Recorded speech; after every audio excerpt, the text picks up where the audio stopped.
आप सभी को रेमो का नमस्कार। ज्योमेट्री के इस लेसन में आपका हार्दिक स्वागत है। चलिए शुरुआत करते हैं और देखते हैं कि कौन से क्वेश्चंस आपके सामने हैं और उन्हें कैसे बेहतर तरीके से हम सॉल्व कर सकते हैं। देखिए क्वेश्चन जो आपके सामने है क्या कह रहा है कि through the centroid of equilateral triangle a line parallel to the base is drawn on this line an arbitrary point P is taken inside the triangle. Let H denote the distance of P from the base of the triangle. Let H1 H2 be the distance of P from the other two sides of the triangle then। बहुत ही आसान सवाल है और क्या है मैं आपको बता रहा हूँ कि एक इक्वल ट्राइंगल आपको दिया हुआ है और इस इक्विलेटरल ट्राइंगल में ये आपसे क्या बोल रहा है कि एक पॉइंट आपने यहाँ पर लिया है जो पॉइंट आपका सेंट्रॉइड है और वहाँ से आपने क्या किया है, कह रहा है कि इस सेंट्रॉइड से क्या किया आपने, बेस के पैरेलल एक लाइन ड्रॉ कर दी है ऐसे करके कुछ। और जब आपने लाइन ड्रॉ करी है तो इस लाइन पे हम कोई पॉइंट P ले रहे हैं। अगर हम इस लाइन पे कोई पॉइंट P ले रहे हैं तो ये कह रहा है कि आप यहाँ से अगर परपेंडिकुलर इस पे डालोगे तो ये अगर H है, लेट से ये H बोल दिया उन्होंने, और बाकी दोनों साइड्स पे भी अगर आपने दो परपेंडिकुलर डाल दिए जो कि आपकी लेंथ आपको दी हुई है, वो दी हुई है H1 और H2, तो आपसे यही पूछ रहा है कि H1 H2 में रिलेशन क्या होगा। बहुत ही आसान सवाल है। इसके पहले मैं आपको एक जनरल केस बता देता हूँ यहाँ पर जो शायद आपको मालूम हो, अगर नहीं भी मालूम है तो ये ध्यान रखिएगा। आप कोई भी पॉइंट ले लो इनसाइड इक्वल ट्राइंगल कहीं भी, तो अगर आप कोई भी पॉइंट अगर आप लेते हो तो होता क्या है कि अगर वहाँ से आप तीनों साइड्स पे परपेंडिकुलर डाल दो और उस लेंथ को अगर मैं बोल दूँ LMN, मतलब अलग अलग परपेंडिकुलर डिस्टेंसेस अगर LMN होता है तो L plus M plus N कुछ नहीं होता है, √3/2a होता है, जो कि आपका ये भी कहलाता है कि अल्टीट्यूड ऑफ इक्विलेटरल ट्राइंगल। ठीक है, तो सम ऑफ परपेंडिकुलर्स जो है किसी भी पॉइंट से जो इनसाइड इक्विलेटरल ट्राइंगल है वो कुछ नहीं होता है, वो आपका अल्टीट्यूड ऑफ ट्राइंगल होता है जो कि √3/2a के बराबर होता है। यहाँ से इवन आप लिख सकते हो कि a इज इक्वल टू 2/√3 और यहाँ आप कह सकते हो सम ऑफ परपेंडिकुलर्स। ठीक, ऐसा कुछ आप लिख सकते हो। पर यहाँ पर क्या पूछा जा रहा है, लेट्स अंडरस्टैंड। यहाँ पर देखिए आपको एक चीज़ मालूम चल जाएगी कि H plus H1 plus H2 जो इन तीनों का जो सम है वो किसके बराबर होगा। आप कहोगे that will be simply equal to what, altitude की लेंथ। और एक चीज़ और आप ज़रा मुझे बताओ कि अगर हम बात कर रहे हैं इक्विलेटरल ट्राइंगल में और वो जो पॉइंट है यहाँ पर P, वो पॉइंट अगर इस लाइन पे है जहाँ पर ये सेंट्रॉइड है तो आपको ये लेंथ एक्चुअली मालूम चल गई। This length will be what, आपको पता है कि ये 2:1 में डिवाइड करता है, तो ये परपेंडिकुलर डिस्टेंस आप कहीं भी ले लो वो किसके बराबर होगी, इसके बराबर होगी 1/3 ऑफ द अल्टीट्यूड लेंथ। तो आप ऐसे भी बोल सकते हो कि अगर H plus H1 plus H2 मेरे पास लिखा हुआ है जहाँ पर मुझे ये मालूम है, अगर मैं पूरी लेंथ को थोड़ी देर के लिए आप एज्यूम करो कि मैं मानता हूँ 3x, तो आपको पता लगे ये कितना होगा, x होगा। अगर पूरा 3x है तो ये वैल्यू कितनी होगी, 1/3 x हो गया। ये कितना हो जाएगा आपका 2x हो जाएगा। तो यहाँ से आप सिंपली ये चीज़ अंडरस्टैंड कर सकते हो कि जो आपका H है यहाँ पर वो क्या है, H1 प्लस H2/2 है। ठीक है, तो इस स्पेशल केस में जहाँ पर हमें बोल दिया गया कि ये पॉइंट P जो हमें लेना है वो इसी लाइन पे लेना है, इसी लाइन पे यानी जो बेस के पैरेलल ड्रॉ किया गया है सेंट्रॉइड से पास हो रहा है, तो H जो होगा हमारा ये वाला लेंथ जो है that is nothing but H1 plus H2/2। So you can easily mark A to be the right answer. बहुत ही सिंपल क्वेश्चन है, इसमें कहीं कोई तकलीफ आपको नहीं होनी चाहिए। अब देखिए क्वेश्चन क्या कह रहा है, कह रहा है कि ABC आपका एक आइसोसेलेस ट्राइंगल है, समद्विबाहु त्रिभुज है। और क्या कह रहा है, जो कह रहा है वो बनाते जाएंगे साथ साथ। तो ABC आपका आइसोसेलेस ट्राइंगल मैंने बना दिया ABC। और क्या कह रहा है देखिए, सपोज करिए कि साइड जो AB है और AC है वो इक्वल है, ABAC आपका इक्वल हो गया। और कह रहा है कि let the length AB x, AB की लेंथ x बोल दी, लिख दिया। कह रहा है B अगर एंगल है ये ABC वाला एंगल, इसको अगर एंगल B बोला जा रहा है, साइन B आपका 3/5 के बराबर है। ठीक है, साइन B 3/5 के बराबर है तो इसका भी इस्तेमाल देखेंगे कहाँ हो पाएगा। ठीक है, साइन B 3/5 के बराबर है। एक चीज़ ये दिया हुआ है, फिर कह रहा है कि अगर एरिया जो इस ट्राइंगल ABC का है, इसका एरिया मुझे दिया है m² सेंटीमीटर, तो बताना है which of the following is true about m। और आपको यहाँ पर वैल्यूज़ दिख रही हैं, यहाँ पर बहुत सारी वैल्यूज़ आपको दिख रही हैं, इसमें बताना है कि कौन सी चीज़ करेक्ट होगी यहाँ पर। तो देखिए बहुत ही मुश्किल ये सवाल आपको नहीं पढ़ने वाला है क्योंकि मैं आपके लिए इसको आसानी बना दूंगा। कैसे बनाना है, देखो साइन B की इन्होंने बात करी है, तो अगर मैं इसको परपेंडिकुलर यहाँ पर ड्रॉप करूँ ऐसे करके, तो आप कहोगे साइन B अगर 3/5 दिया है तो क्या मैं इसको बोल सकता हूँ कि ये 3x होगा और ये 5x होगा। बहुत ही आसान है, देखो आप ध्यान से। अगर साइन B जो कि होगा आपका परपेंडिकुलर अपॉन हाइपोटेनस, तो मैं सिंपल सा कह सकता हूँ कि ये फिर 3x ले लूँ, ये 5x ले लूँ, ये भी आपको पता है क्या होगा, 5x होगा। और अगर ये आइसोसेलेस ट्राइंगल है, अगर ये आइसोसेलेस ट्राइंगल है और आपने कहा कि ये 5x है, ये 3x है, ये 5x है, ये 3x है, तो इसकी वैल्यू कितनी होगी, this will be equal to 4x। पर एक मिस्टेक यहाँ हो जाएगी अगर आप ऐसा सोचोगे तो, ए बी की वैल्यू आपको x ही दी हुई है। तो अगर ए बी की वैल्यू x दी हुई है तो आप वो करेक्शन कर लो कि जहाँ जहाँ आपने x लिखा है वहाँ x/5 वापस लाना है, ठीक है, कुछ ऐसा ही करना पड़ेगा। क्योंकि अगर आपने यहाँ 3x 4x और 5x लिखा तो आप गलत हो जाएंगे, क्योंकि यहाँ पर ए बी की वैल्यू क्या दी हुई है, x दी हुई है। अब ये करेक्ट हो गया। अब जब ये करेक्ट हो गया तो आपको पता है आइसोसेलेस ट्राइंगल में ये बाइसेक्ट करता है, अल्टीट्यूड परपेंडिकुलर बाइसेक्टर होता है, तो ये वैल्यू भी आपकी 4x/5 हो गई। अब देखो एरिया क्या हो गया आपका, अगर आप एरिया लिखते हो तो it will be half into, ये आपका बेस हो गया, ध्यान से देखना, बेस हो गया। कैसे बेस हो गया मैं बताता हूँ आपको, दिस वैल्यू, इसको बहुत ध्यान से इत्मीनान से देखो आपको समझ में आएगा कि ये बेस हो गया आपका। तो ये बेस हो गया आपका 4x/5, 4x/5 आपका बनेगा 8x/5 इंटू हाइट, हाइट आपका कितना है 3x/5। जब आप इसको ऐसे लिखोगे तो 2 से कैंसिल होगा, यहाँ 4 बनेगा और ये आपका बन जाएगा 12x² 12x² आपको देखना है किस ऑप्शन में दिया हुआ है, ठीक है। पहला ऑप्शन है m is less than x²/4। आप अगर इसको ध्यान से देखो तो आई कैन क्विकली से कि ये अप्रॉक्सीमेटली कितना है, ये 0.5x² के बराबर है। 25 दिया हुआ है ना, तो अगर 5 टाइम्स ले जाऊंगा, 0.5 टाइम्स ले जाऊंगा तो ये मुझे देगा 12.5। तो मैं कह रहा हूँ लगभग 0.5x² के आसपास है। पहला गलत हो गया क्योंकि वो लेस देन x²/4 बोल रहा है, गलत हो गया। सी ऑप्शन देखो, ये कह रहा है कि x²/2 से छोटा होगा। ये आपका x²/2 है जो वैल्यू, आपका ध्यान से देखो, जो ये वैल्यू आपकी दी हुई है x²/2, ठीक है। तो ये वैल्यू जो आपको दी हुई है, अगर मैं इसको लिखूंगा तो ये x²/2 पॉइंट समथिंग आएगा, राइट। अगर मैं सही से लिखूँ तो एक्चुअली ये 0.5 से भी थोड़ा सा कम है। तो इस रेंज में तो ये बैठ रहा है क्योंकि x²/2 से छोटा है और x²/4 से बड़ा है। तो अभी मैं कहूँगा कि जो भी ऑप्शन आपने मुझे दिए हैं उसमें ये एक प्रोबेबल ऑप्शन लग रहा है, ये प्रोबेबल आंसर लग रहा है क्योंकि इस रेंज में है। अब एक अगर मिल गया तो बाकी दोनों गलत होने, फिर भी अगर आपको प्रूफ करना है तो आप देख लो, ये 0.75 और 1 के बीच में है, ठीक। x को 1 रख दो, x को 1 रखोगे तो 12/25 बन जाएगा, वहाँ से मैं देख रहा हूँ। और ये आपका अल्टीमेटली अगर डिवाइड करके एग्जैक्ट देखना है तो 0.48 बनेगा। अब x को 1 हर जगह रख दो तो ये आप तब आपके लिए कैलकुलेशन ज़्यादा आसान हो जाएगी। x को अगर 1 रखोगे तो लेस देन 0.25, ये 0.25 से बड़ा और 0.5 से छोटा, यही आपका आंसर हो गया।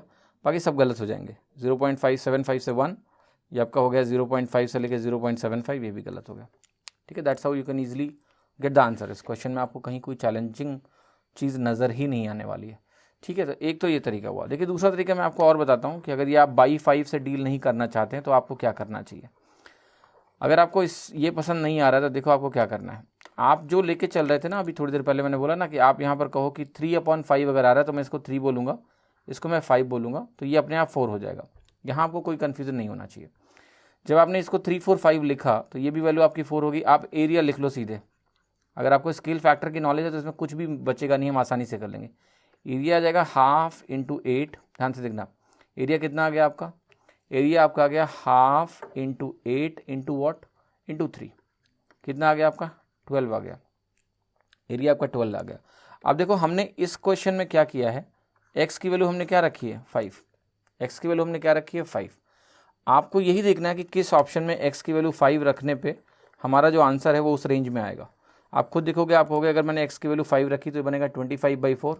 तो 25/4 मुझे क्लियरली पता है कितना होगा, अप्रॉक्सीमेटली 6 के आसपास होगा, राइट। 25 बना।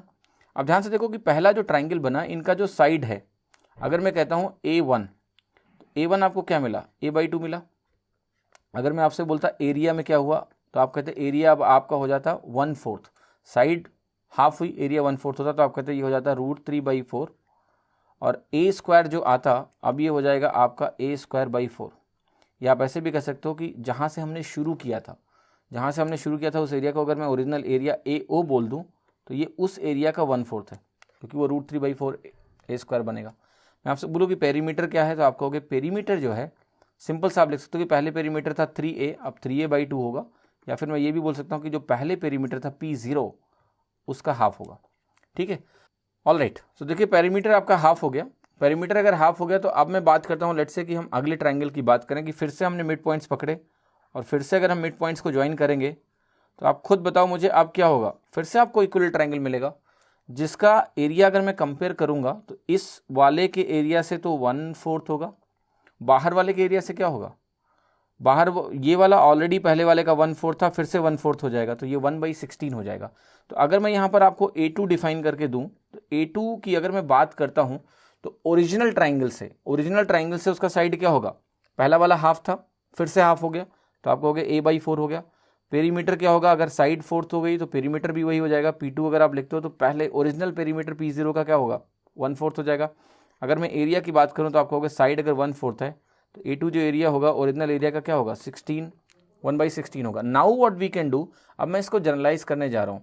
आपने मान लिया एक ट्राइंगल लिया, उस ट्राइंगल के मैं कंपोनेंट्स को डिफाइन कर रहा हूँ, और जो आपको ध्यान से समझना है कि जो ओरिजिनल ट्राइंगल लेट से मेरे पास है वो मान लेता हूँ मैं A0 है उसका एरिया, और उसका साइड में मान लेता हूँ ए साइड मान रहा हूँ, और जो पेरीमीटर है उसको मैं P0 बोल रहा हूँ, ध्यान से देखना। या इवन अब आप अगर समझ गए हो तो आप इसको सिंपली A और P भी बोल सकते हो, राइट, कि पहले वाले का साइड A बोल रहा हूँ, एरिया कैपिटल A बोल रहा हूँ, पेरीमीटर P बोल रहा हूँ, ठीक है। और पता ही है इक्वल ट्राइंगल है, अगर A है तो ये A की वैल्यू आपकी 3√3/4 हो जाती है, और P की वैल्यू क्या हो जाती है आपकी 3A हो जाती है, ठीक।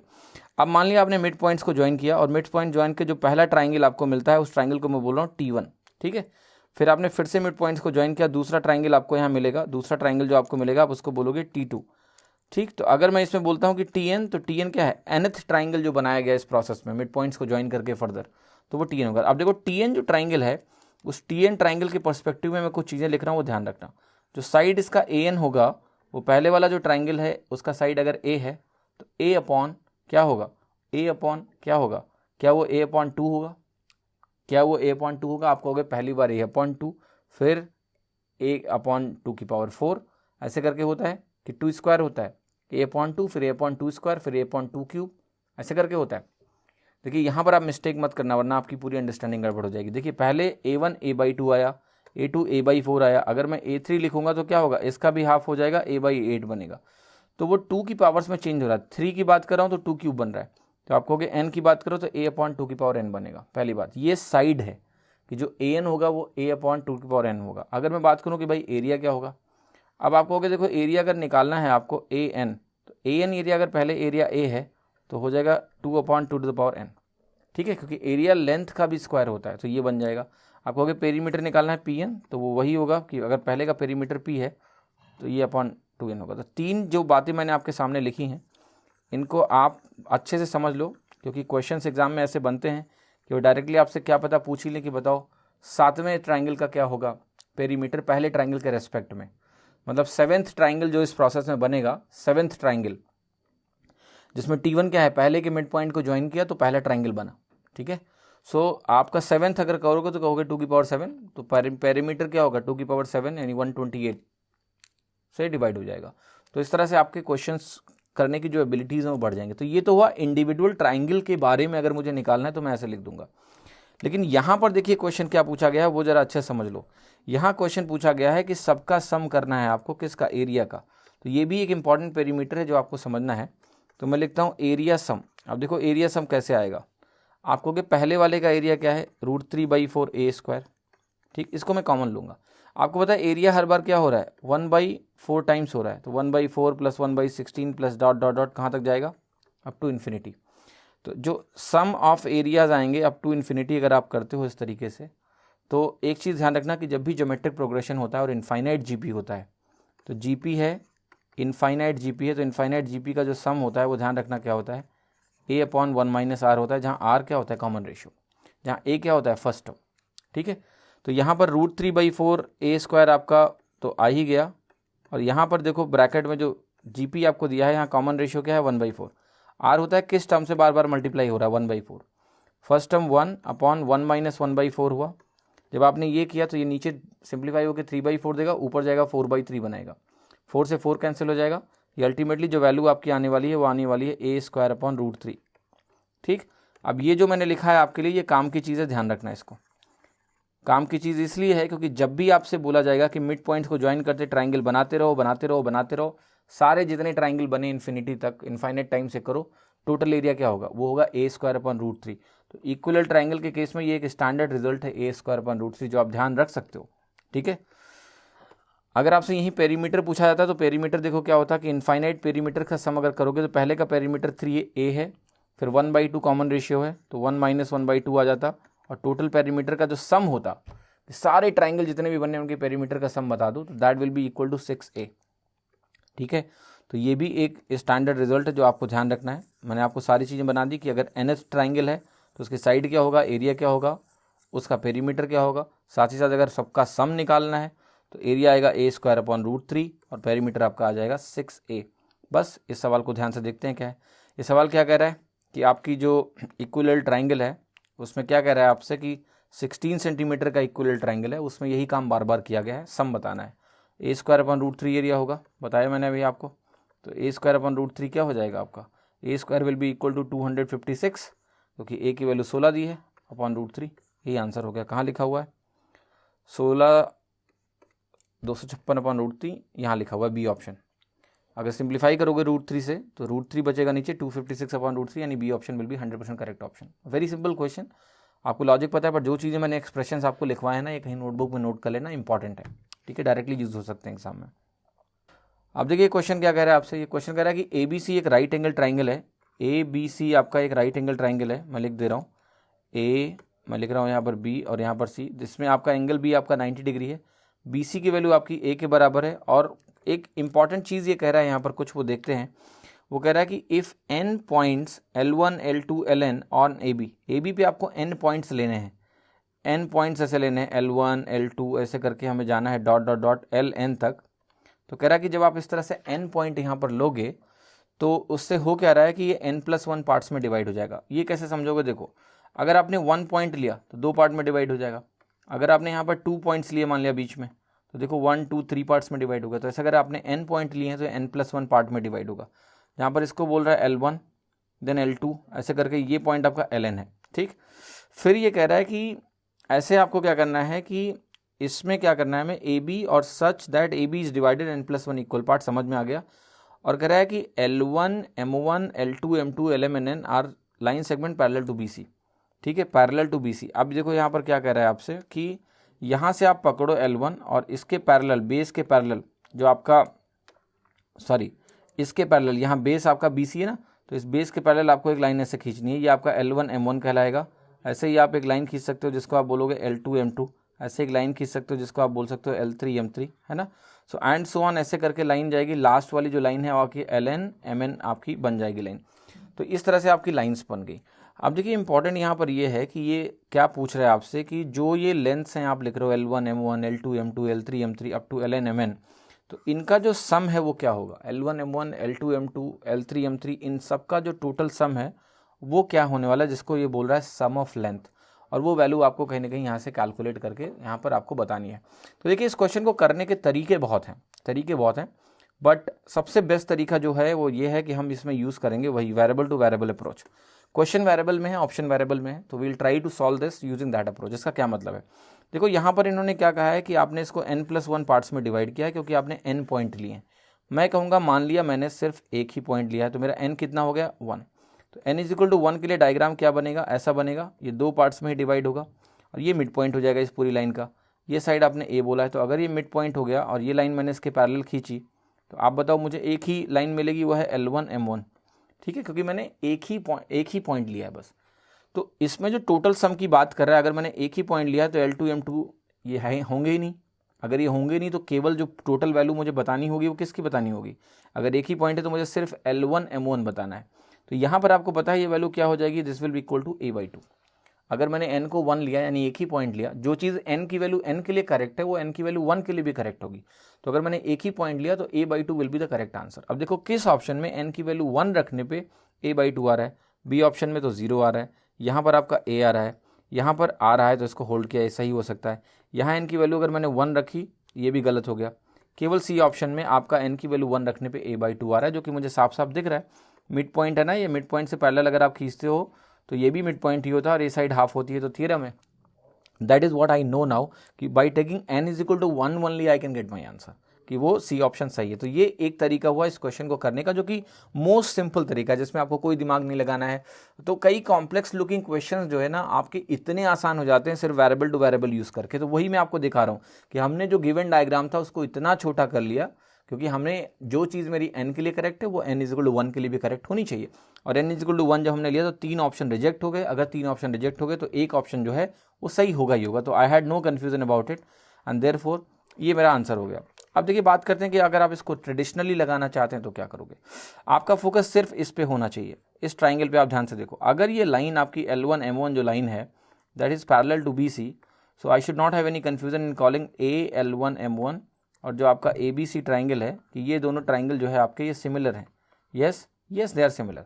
तो अगर ये सिमिलर हैं तो अब मुझे अगर कैलकुलेट करना है L1 M1 की लेंथ, तो आपको देखो पहले ये अंडरस्टैंड करना होगा कि यहाँ पर साइड रेशियोज़ क्या है। तो आप कहोगे अगर साइड रेशियो में निकालता हूँ यानी स्केल फैक्टर, तो AL1 और मुझे निकालना होगा AB की लेंथ, राइट। ठीक है, इनसे मुझे क्या मिलेगा, इनसे मुझे कुछ ना कुछ साइड रेशियो मिलेगा। कैसे निकालूँ मैं, आप कहोगे एक काम करो, आप इस पूरी लेंथ जो AB की लेंथ है आपकी, जो कि क्वेश्चन में दिया नहीं हुआ है, मैं इसको x मान लूँगा। अगर मैं इसको x मानता हूँ और आपने इसके n+1 पार्ट्स किए हैं, तो ये लेंथ जो है आपकी AL1, केवल इस लेंथ की बात कर रहा हूँ, this will be equal to how much, आप कहोगे ये हो जाएगा आपका x/n+1। कोई कन्फ्यूज़न नहीं है मुझे, क्योंकि अगर मैंने कहा कि एक पॉइंट लिया तो 2 पार्ट्स बने, 2 इक्वल पार्ट्स। अगर मैंने 2 पॉइंट्स लिए तो 3 इक्वल पार्ट्स बने। ठीक है, यही आपको दिया हुआ था n+1 इक्वल पार्ट्स। तो मैंने कहा कि एक लेंथ कितनी है, AL1 की लेंथ है x/n+1, और साथ ही साथ आप देखो पूरा AB की लेंथ क्या है आपकी, that is equal to x, यानी ये वैल्यू क्या है 1/n+1। That is what I can write कि AL1 जो मेरी लेंथ है that is 1/n+1 of AB, right. So अब अगर मुझे मान लिया ये निकालना है कि भाई मेरा ये क्या है L1 M1, तो आप कहोगे L1 M1 अगर आप निकालने गए तो ये वैल्यू आपकी कितनी हो जाएगी, ये आप सिंपली कहोगे A/n+1 हो जाएगी यहाँ भी। ठीक है, 1/n+1 टाइम्स AB आपका AL1 है, स्केल फैक्टर मिल गया। अगर स्केल फैक्टर मिल गया then I can quickly write कि L1 M1 क्या है मेरा। फिर आप कहोगे जरा L2 M2 निकालो, तो L2 M2 में आप कहोगे क्या फ़र्क पड़ेगा कि जितनी लेंथ ये थी अब एक लेंथ और आ जाएगी, डबल हो जाएगा।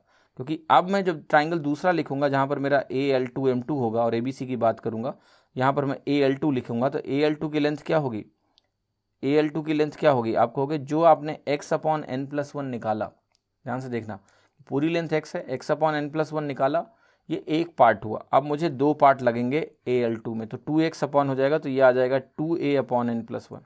ठीक है, ऐसे करके मैं चलता जाऊंगा। जो लास्ट LN और MN आएगा आपका लास्ट वाला, तो आपको पता है वहाँ पर कितने पार्ट्स की नीड होगी, आप कहोगे वो आ जाएगा आपका n-1 into a divided by n+1। अगर मैं फार्मूले अप्रोच में जा रहा हूँ पूरा ट्रेडिशनल सिमिलैरिटी का यूज़ करके, तो जब ये ऐसा होगा तो मैं कहूँगा कि भाई L1 M1 plus L2 M2 इन सब का मुझे सम निकालना है LN MN तक। तो आप कहोगे निकाल लो, A/n+1 सब में कॉमन हो जाएगा, और देखो ब्रैकेट में क्या आएगा 1 + 2 + 3, और ये कहाँ तक आएगा, ये आएगा n-1 तक। अगर ये n-1 तक आया तो ये हो गया sum of n-1 consecutive numbers.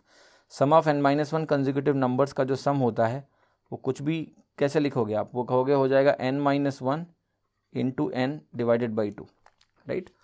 That is what I can write, that will become equal to A/n+1 into n-1 into n/2। That's what I can easily write. ठीक है, तो देखिए जैसे ही आपने ये लिखा फिर तो कहोगे कि आपका आंसर मैच नहीं कर रहा है, राइट। तो एक फंडामेंटल एरर मैंने जानबूझ के आपसे करवाई है, और वो आपको कहीं ना कहीं अंडरस्टैंड करना होगा कि जब मैं n पार्ट्स यहाँ पर ले रहा हूँ तो ये n-1 इंटू a नहीं आएगा, ये n इंटू a आएगा। सो LN MN आप ऐसे देखते ना कि जब यहाँ 2 था तो यहाँ 2 आया, जब यहाँ 1 था तो यहाँ 1 आया, 3 होगा तो 3 आएगा, तो n होगा तो n आएगा ना भाई, n-1 क्यों आएगा।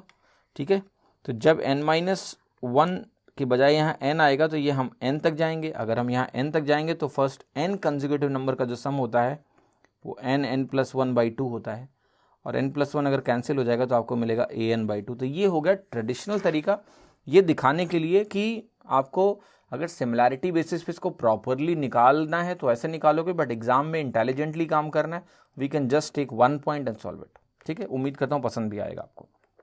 अब देखिए क्वेश्चन कह रहा है कि one side of equal triangle is 24 centimetre, the midpoint of side are joined to form another triangle whose midpoints are in turn joined to form still another triangle. This process continues indefinitely. Find the sum of the perimeter of all the triangle. देखिए अभी थोड़ी देर पहले आपने theory में देख लिया है इसको कि अगर एक ट्राइंगल हमने लिया है, उसका पेरीमीटर में बोल दूं P है मान लिया, और आपको पता है कि इसको आप करते जाओ ट्राइंगल के मिड पॉइंट्स को ज्वाइन करते जाओ, तो अगर पेरीमीटर का सम चाहिए तो पेरीमीटर का जो सम आता है, आपको ये ध्यान होगा, वो अगर आप लिखते हो कि P इन्फिनिटी सारे पेरीमीटर का मैं सम कर दूं अगर, तो वो 6 टाइम्स A आता है, या ऐसे भी कहते हैं 2 टाइम्स फर्स्ट ट्राइंगल का पेरीमीटर, या फिर 6A सीधे, जहाँ A क्या है पहले वाले का साइड है, 6 × 24 हो गया आपका, ये आ गया 144, विच इज़ ऑप्शन ए। आसान है, कुछ भी मुश्किल इसमें भी नहीं है। देखिए क्वेश्चन कह रहा है कि आपका ट्राइंगल ABC है और ट्राइंगल आपका DEF है, तो मैं बनाता हूँ जरा triangle ABC। So this is your triangle ABC and this is your triangle DEF में भी। सो D, E एंड F क्या क्या कह रहा है आपसे, कह रहा है AB आपका 5 है, BC आपका 4 है, CA आपका 4.2 है, सब लिख दिया, DE आपका 10 है, EF आपका 8 है, और आपका FD कितना है, ये आपका 8.4 है। पूछ रहा है कि AL अगर परपेंडिकुलर है यहाँ पर BC पर, और DM जो है आपका वो परपेंडिकुलर है EF पर, तो आपको बताना है कि रेशियो क्या है AL का DM से। कितना आसान सवाल है, देखो 5 2 ज़ा 10, 4 2 ज़ा 8, 4.2 2 ज़ा 8.4, सिमिलर ट्राइंगल हो गए सीधे। तीनों साइड्स अगर इक्वल टाइम्स हैं, K टाइम्स हैं, 2 टाइम्स हैं, सिमिलर हो गया, तो इसका लेंथ का रेशियो भी वही होगा जो किसी भी करस्पॉन्डिंग साइड का रेशियो है, 1:2। A option. डायग्राम नहीं बना था, अगर आप क्वेश्चन को भी ध्यान से देखते तो आपको समझ में आ जाता कि 5 के करस्पॉन्डिंग 10, 4 के करस्पॉन्डिंग 8, 4.2 के करस्पॉन्डिंग 8.4, सब कुछ डबल, तो ये भी क्या होगा 1/2 का ही रेशियो होगा इसमें। ठीक है, वेरी वेरी वेरी सिंपल। देखिए क्वेश्चन कह रहा है कि गिवन फिगर में जो आपका QR है, ये QR है, ये AB के पैरेलल है, और जो आपका DR है वो QB के पैरेलल है, तो ये DR हो गया आपका, and this is parallel to QB। बताना है what is the minimum number of distinct pair of similar triangles. तो जैसे लेट्स से मैं एग्जांपल दे रहा हूँ, डिस्टिंक्ट पेयर का मतलब क्या हो गया कि देखो T1 अगर आपका ट्राइंगल है कोई और वो T2 ट्राइंगल के सिमिलर है, तो T2 भी T1 के सिमिलर होगा। इन दोनों को 2 नहीं काउंट कर सकते, 1 अलग अलग नहीं काउंट करना है, they will be counted is 1। T1 T2 T2 T1 एक है, पर अगर आपका T1 T2 सिमिलर मिल गया, फिर ट्राइंगल 2 को कोई ट्राइंगल 3 भी सिमिलर मिल गया, तो ये 1+1 यानी 2 पेयर हो गया। That is how we need to count. तो जरा देखते हैं इस केस में क्या क्या ट्राइंगल्स मिलने वाले हैं, और इंटरेस्टिंग है। पहले तो देखो सबसे जो क्लियर कट ट्राइंगल्स सिमिलर हैं वो आप देख लो। जैसे मैंने आपसे बोला कि ये PQR है, ये PQR ट्राइंगल हो गया।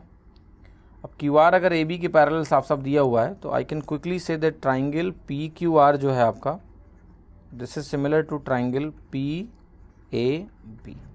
सो PQR आपका PAB के सिमिलर हो गया पहला। दूसरा जो सेट ऑफ पैरेलल लाइन्स है, जरा उन पे फोकस कर लेते हैं कि उनसे भी 2 ट्राइंगल पक्का मिलेंगे। जैसे ये DR लाइन है और ये आपका QB लाइन है, ये पैरेलल है, तो आप कह सकते हो ट्राइंगल अगर मैं लिखूं PDR, तो ये ट्राइंगल PDR आपका ट्राइंगल PQB के भी सिमिलर है। ठीक, 2 सिमिलर ट्राइंगल मिल गए, तो क्या आंसर हमारा 2 है कि 2 पेयर हैं? नहीं, थोड़ा सा ध्यान हमें और लगाना पड़ेगा और हमें कुछ ना कुछ और देखना है कि क्या कोई और सिमिलैरिटी है जो हम मिस कर रहे हैं। ठीक है, तो देखिए एक बहुत इंटरेस्टिंग चीज़ है जो आपको ध्यान देना पड़ेगा यहाँ पर, कि इस एंगल को थोड़ी देर के लिए मैं कहता हूँ कि बोलते हैं थीटा, इस एंगल को थीटा बोलते हैं, इस एंगल को अल्फ़ा बोलते हैं। अब ध्यान से देखो, आप अगर बहुत ध्यान से आप देखोगे तो आप कहोगे देखो ये लाइन क्या है, ये लाइन आप ध्यान से देखो पैरेलल है, बेस के पैरेलल है। तो अगर ये लाइन बेस के पैरेलल है तो what you need to understand कि ये अगर अल्फ़ा है तो यहाँ भी ये अल्फ़ा ही होगा, क्योंकि इवन ये QB और DR भी पैरेलल है, तो ये एंगल आपका अल्फ़ा हो गया। प्लस ये अगर थीटा है तो यही लाइन यहाँ से जो एंगल बना रही है वो थीटा, तो अल्फ़ा थीटा हो गया। तो 2 ट्राइंगल आपको और भी सिमिलर मिल गए, और वो ट्राइंगल मैं आपके सामने लिख रहा हूँ, that is triangle DQR which is similar to triangle QAB, triangle QAB के भी सिमिलर है। ठीक है, तो क्लियर कट मुझे 3 पेयर ऑफ ट्राइंगल्स दिख रहे हैं जो सिमिलर हैं। अब देखिए एक चीज़ और आपके दिमाग में आ रही होगी कि व्हाट अबाउट दिस, ये एंगल भी तो अब मैं कह सकता हूँ कि अल्फ़ा है। मैं कहूँगा बिल्कुल बोल सकते हो कि आपका ये एंगल अल्फ़ा है, इसमें कहीं कोई दो राय नहीं, अल्टरनेट एंगल्स हैं, अल्फ़ा कहलाएंगे। पर अगर आपको ये वाला ट्राइंगल भी किसी के सिमिलर प्रूफ करना है अगर, ठीक, तो आप कहोगे कि ये वाला एंगल फिर मुझे थीटा प्रूफ करना पड़ेगा, जिसका हमारे पास कोई प्रमाण नहीं है। और दूसरा एक प्रॉब्लम और समझना कि गलती से लेट से कि आप कहते हो कि मान लिया ये थीटा है, अगर आपने ये थीटा बोल दिया, गलती से थीटा बोल दिया, ठीक, तो पता है आपको क्या होगा कि आपके कई ट्राइंगल से मिला, 2 ट्राइंगल तो और बढ़ गए, एक इसके साथ और एक इसके साथ, तो 3 आंसर नहीं आएगा, फिर 5 आएगा। इसलिए 5 तो आंसर में भी नहीं दिया, तो आपको ज़्यादा सोचना ही नहीं है, इधर आपका थीटा नहीं आ सकता। तो ये जो ट्राइंगल है ये किसी और के साथ सिमिलर आपको नहीं दिखेगा। यही जो 3 डिस्टिंक्ट पेयर हैं ये आपके सामने बने हैं। तो अगर आपको इस एंगल के बारे में ज़्यादा समझ में नहीं भी आ रहा है कि आप सोचते हो कि मान लिया थीटा हो जाए तो क्या करेंगे, तो मैंने आपको बताया फिर तो 5 आना चाहिए आंसर, ठीक है। तुरंत समझ में आ जाएगा कि नहीं 5 तो होगा नहीं, तो let's not think about it, ठीक है। तो यहाँ पर 3 distinct pairs of similar triangle आपको मिलेंगे, तो इसलिए आंसर इसका 3 हो गया। देखिए क्वेश्चन कह रहा है कि in the given figure P जो आपका एक पॉइंट है वो ए बी पर है और पी क्यू जो है आपका, this P Q is parallel to A C. कह रहा है what is the number of pairs of distinct similar triangle in the figure. इसमें डिस्टिंक्ट सिमिलर ट्राइंगल कितने हैं फिगर में। तो देखिए जैसा अभी सवाल किया वैसा ही सवाल है, आप ध्यान से देखो, जिसमें कुछ राइट एंगल ट्राइंगल्स आपको साफ साफ दिख रहे हैं, तो राइट एंगल ट्राइंगल्स भी आपको दिख रहे हैं, साथ ही साथ पैरेलल लाइंस हैं, तो एक सिमिलर ट्राइंगल तो आपको साफ साफ दिख जाएगा, ये वाला ट्राइंगल बड़े वाले ट्राइंगल से सिमिलर होगा साफ साफ। इसके अलावा और कौन कौन से ट्राइंगल सिमिलर हो सकते हैं फिगर आउट करो आप, ठीक है। तो ये आपका होमवर्क है, बिल्कुल सिमिलर सवाल है जैसा पिछला हमने किया है। So try to solve this question on your own, interesting question but you will figure it out, आपको आसानी से मिलेगा। देखिए क्वेश्चन कह रहा है कि 3 sides of triangle 10, 100 and x। एक ट्राइंगल है जिसके 3 साइड्स जो हैं उसके वो आपको दिए हैं 10 और 100 और x, ये 3 साइड्स हैं आपके। बताना है इसमें कौन सा सही है, कौन सा इसमें सही है, आपको ये पता करके बताना है। तो देखिए आपको ये पता होगा कि जब भी 3 साइड्स पता होता है तो sum of 2 sides is more than 3rd sides. तो सम ऑफ 2 साइड्स अगर आप निकालोगे तो 110 होगा मोर देन x, एक चीज़।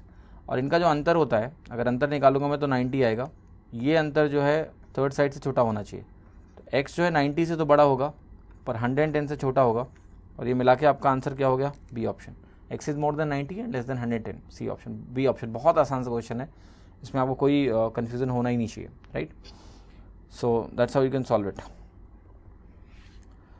अब देखिए क्वेश्चन कह रहा है कि एक फिगर आपको दिया है जिसमें ए बी सी आपका एक इक्वल ट्राइंगल है, जहां हर एक साइड की लेंथ आपको दी है 30 सेंटीमीटर। एक्स वाई आपका क्या है, पैरेलल टू बी सी है, ये दिया हुआ है आपको। और एक्स पी आपका ए सी के पैरेलल है, this is parallel to this. और जो वाई क्यू है आपका, इसको ऐसे बना दें कि आपको देखे साफ साफ मालूम हो, वो आपका एक्स के पैरेलल है, आई मीन ए बी के पैरेलल है। तो कह रहा है X Y plus X P plus Y Q, X P plus X Y plus Y Q आपका 40 है। तो बताना है पी क्यू की लेंथ कितनी है। क्वेश्चन करने के बहुत तरीके हैं, सबसे जो इंपॉर्टेंट चीज़ जो आपको पता होना चाहिए यहाँ पर कि जब भी आपके पास कोई इक्वल ट्राइंगल है और उसमें कोई भी लाइन आप ऐसे खींचते हो जो कि बेस के पैरेलल हो, तो ये भी इक्वल ट्राइंगल ही होता है, that is important, right. Base के पैरेलल कोई भी लाइन खींचो, ये हमने पहले भी डिस्कस किया, तो you will always get equal triangle. तो ये ट्राइंगल भी आपका इक्वल ट्राइंगल है, ये भी आपका इक्वल ट्राइंगल है, राइट, ये आपको समझना है। तो जैसे ही मैंने यहाँ पर इन्होंने पूछा है कि आपका X Y plus X Q plus Y Q आपको निकालना है, मैंने जैसे कहा लेट से मान लिया कि ये साइड मेरा ए है, so what will be A X, ये भी ए होगा, what will be A Y, ये भी आपका ए होगा। पहली चीज़ आपको ये समझना है। फिर देखिए आपको ध्यान से क्या समझना है यहाँ पर कि मुझे यहाँ ए एक्स में कुछ जोड़ना है, ए एक्स में क्या जोड़ना है वो समझते हैं। देखो यहाँ पर आपको, अच्छा एक चीज़ और बताओ मुझे कि इस पॉइंट को अगर मैं ऐसे ज्वाइन करता हूँ लेट से ऐसे, और ये इसके पैरेलल हो गई लाइन, मैंने आपको अभी बताया कि अगर आप इसको ऐसे देखोगे ध्यान से कि मेरे पास एक इक्वल ट्राइंगल है, कैसे भी आप ड्रॉ करो, अगर आपने एक लाइन ऐसे ड्रॉ करी और ये लाइन इसके पैरेलल है तो ये क्या होगा, ये भी इक्वल ट्राइंगल होगा।